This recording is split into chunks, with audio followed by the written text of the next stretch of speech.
The chamber was designed to make you feel small, not metaphorically, physically. The ceiling arched so high it vanished into a haze of soft, shifting light. The walls curved inward at impossible angles, covered in smooth, reflective surfaces that distorted perspective until distance itself felt unreliable. Even sound behaved differently there. Every step I took echoed too long, too deep, as if the room were measuring me, or judging me. I tried to keep my breathing steady. "Keep moving," Commander Ilias said over the comm in my ear. "Do not stop unless instructed." "I'm not planning to," I muttered. "Good. Because whatever this is, we've never seen anything like it." That made two of us. We had discovered the structure by accident. Our exploration vessel, Ardent Horizon, had been charting an unremarkable system, no habitable planets, no signs of intelligent life, when our sensors picked up a massive anomaly hidden behind the shadow of a collapsed star. At first, we thought it was debris. Then we realized it was too symmetrical, too precise, too intentional. We should have left. Protocol demanded it. Unknown megastructures were not to be approached without clearance, and certainly not entered. But curiosity is a dangerous thing, and I've always been weak to it. "I still don't like this," said Dr. Alara Venn as we approached the entrance. "It's a doorway," I said. "Or at least something shaped like one." "It's a hole in reality," she corrected. "There's no measurable material around the edges. It's just absence." Commander Ilias folded his arms. "And yet our scans show a stable environment beyond it." "Stable doesn't mean safe." "No," he said, "but it means survivable." He turned to me. "Kale, you're up." I had volunteered. Not because I was the most qualified, but because I was the most expendable. At least, that's how it felt sometimes. I stepped toward the opening. The moment I crossed the threshold, the universe shifted. Gravity reoriented itself beneath my feet. The cold vacuum of space gave way to a breathable atmosphere, warm, dry, faintly metallic. My suit adjusted automatically, sealing unnecessary systems. And then, the chamber. This chamber. The one I stood in now. "I'm inside," I said into the comm. "Vitals are stable," Alara replied. "Environment appears non-hostile." "Appears," I repeated. "Don't get comfortable." Too late for that. The floor beneath me pulsed faintly, like a heartbeat. Ahead, the chamber stretched endlessly, and at its center, figures. At first, I thought they were statues, tall, unmoving, arranged in a wide circle. But as I stepped closer, I realized they were alive. Watching me, they were unlike anything I had ever seen. Each one different. Some tall and angular, their bodies composed of crystalline structures that refracted light in sharp patterns. Others fluid, their forms constantly shifting like liquid trying to remember a shape. Some appeared almost humanoid, but with proportions that felt subtly wrong. And all of them focused on me. "Kale," Ilias said, his voice tighter now. "We're picking up multiple life forms. Do not provoke them." "I'm not doing anything," I said quietly. "They're just watching." "Maintain distance." "Trying." At the center of the circle stood a raised platform, and on it, a row of figures. 6 of them, seated, waiting. "Do you see that?" I asked. "Yes," Alara said. "Central authority, maybe? Leaders?" "Or judges," Ilias added. That word stuck with me. Judges. As I approached, the figures shifted. Not physically, but perceptually. Like my mind couldn't fully process them all at once. Except one. She stood out. While the others were vast, abstract, almost incomprehensible, she had a form that felt focused, defined. Her body shimmered with a soft, pale glow, contours shifting subtly, like light moving through water. She was tall, elegant, and her presence carried something unmistakable. Authority, danger, curiosity. She looked at me, and for the first time since entering the chamber, I felt something beyond fear. I felt seen. "They're moving," Ilias warned. "I see them." The 6 figures rose from their seats. In unison, the chamber darkened slightly, as if reacting to their motion. Then, a voice, not spoken, not heard, Felt. human. I froze. The word resonated through me, vibrating in my bones. "Yeah," I said quietly. "That's me." A ripple passed through the circle. "You stand within a place of selection." Selection. The word hung heavy in the air. "What does that mean?" I asked. The 6 figures shifted again. Then one of them stepped forward. Not her. Another. Larger. More imposing. "You will choose." My stomach tightened. Choose what? A pause. Then, the chamber changed. The walls dissolved into darkness, replaced by vast projections, scenes unfolding around me in every direction. Worlds. Civilizations. Species. Countless forms of life, each displayed in intricate detail. Some thriving. Some struggling. Some on the brink of extinction. My breath caught. "What is this?" I whispered. "Possibilities." The voice came from everywhere. And nowhere. Candidates. The scenes shifted, focusing on individual beings. Dozens. Hundreds. Perhaps more. Each one highlighted, isolated. Candidates for what? The 6 figures spoke together. Continuation. The word hit harder than I expected. "You're deciding who lives and who dies?" "We maintain balance." I clenched my fists. "That's not balance. That's control." A ripple of something, amusement, perhaps, passed through them. All systems require control. I wanted to argue, but the truth was they weren't entirely wrong. "Why me?" I asked instead. The chamber fell silent. Then, all 6 turned toward me. "Because you arrived. That's it. Presence is selection." I let out a slow breath.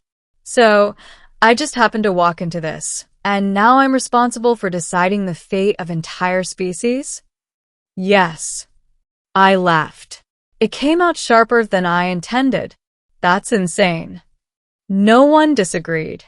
"Kale," Ilias said quietly, "you need to disengage." "I don't think that's an option." "Then stall. We're analyzing everything we can." "Do it faster," I muttered. The projections shifted again, now focusing on a smaller group. 6 figures. The same 6 standing before me. My heart skipped. "You're the candidates?" I asked. "Yes." "Wait," I said, shaking my head. "That doesn't make sense. You're already here." "We are fragments." Fragments. Representations of larger continuities. I didn't fully understand, but I understood enough. "You want me to choose one of you?" "Yes." "And the others?" Silence. I didn't need an answer. "Why?" I demanded. "Why do this at all?" The chamber dimmed. The projections faded. And then, she stepped forward. The one I had noticed before. The one who felt different. Because evolution requires conflict. Her voice was distinct, clearer, sharper. And conflict requires loss. I met her gaze. "And you're okay with that?" She tilted her head slightly. "It is necessary." "According to who?" "According to survival." I took a step closer, ignoring the tension in my chest. "And what if you're wrong?" For the first time, she hesitated, only for a fraction of a second. But I saw it. "We are not wrong." "You're not certain either." The other 5 shifted. Uneasy. She remained still. Watching me. You question. Yeah, I said. That's kind of our thing. Another pause. Then Choose. The six stood in a line now. Equidistant. Identical in importance. Pick one of them, human. The command echoed through the chamber. Final. Unavoidable. My heart pounded. I looked at each of them in turn, trying to see something, anything that could guide me. Power. Control. certainty. All of them radiated it, except her. She still stood slightly apart. Not weaker, but different. Curious. And something else. Something I couldn't quite name. Kale. Ilias said urgently. Do not make a decision yet. We need more time. We don't have time, I said, because I could feel it. The chamber was tightening, the moment closing in. Pick one. I exhaled slowly, then raised my hand and pointed at her. Silence. Not the kind that follows noise, the kind that replaces existence. Every being in the chamber froze, even the other five, and her. For the first time, she looked surprised. You choose me? Her voice lacked its earlier certainty. Yeah, I said. Why? The question echoed, not just from her. From all of them. I lowered my hand, because you hesitated. The chamber stirred. Explain. I took a breath. The others didn't. They're certain, completely convinced they're right. I met her gaze again. You're not. Her form flickered, just slightly. Doubt is weakness. No, I said. Doubt means you're still thinking, still questioning. That means you're capable of change. The other five reacted. Sharp, disapproving. Change introduces instability. Exactly, I said. And stability without growth? That's just slow extinction. The chamber pulsed. She stepped closer. You believe I am preferable because I am uncertain? I believe you're less likely to destroy everything just because it fits your definition of balance. A long silence followed. Then, something shifted. Not in the chamber. In her.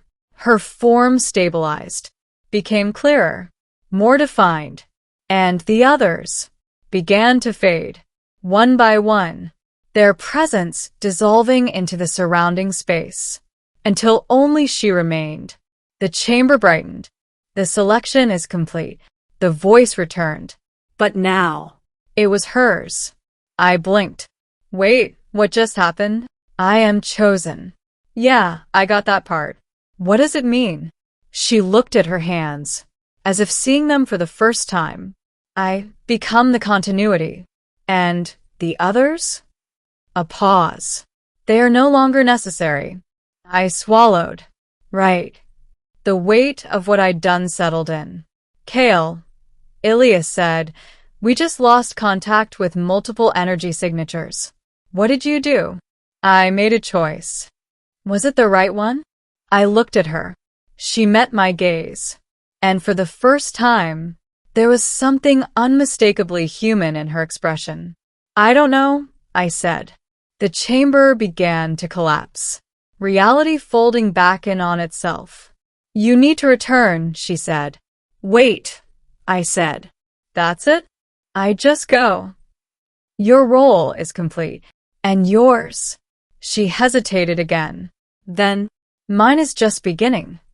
The world dissolved, and I was falling. I hit the floor of the Ardent Horizons airlock hard enough to knock the breath out of me. Kale, Alera's voice. Hands pulling me up. You're back, Ilias said. I nodded weakly. What happened? Alera asked. I opened my mouth, then closed it. Because how do you explain something like that? I made a choice, I said finally. And I looked out the viewport. The anomaly was gone. The system was empty. I think, I said slowly. We're about to find out. Months passed. Nothing happened. No signals. No anomalies. No signs of the chamber or the beings within it. Life continued until the changes began. Subtle at first. Unexplained advancements in technology. Breakthroughs that shouldn't have been possible. Ideas appearing in multiple minds at once. Then, Contact. not hostile, not overwhelming, gentle. A presence at the edge of thought. Watching, learning, growing. And one day, I felt it clearly. Her. Not as she had been, but as something new. Something evolving. You chose me. Her voice echoed softly in my mind. I smiled. Yeah, I said. A pause. Then, I am still learning.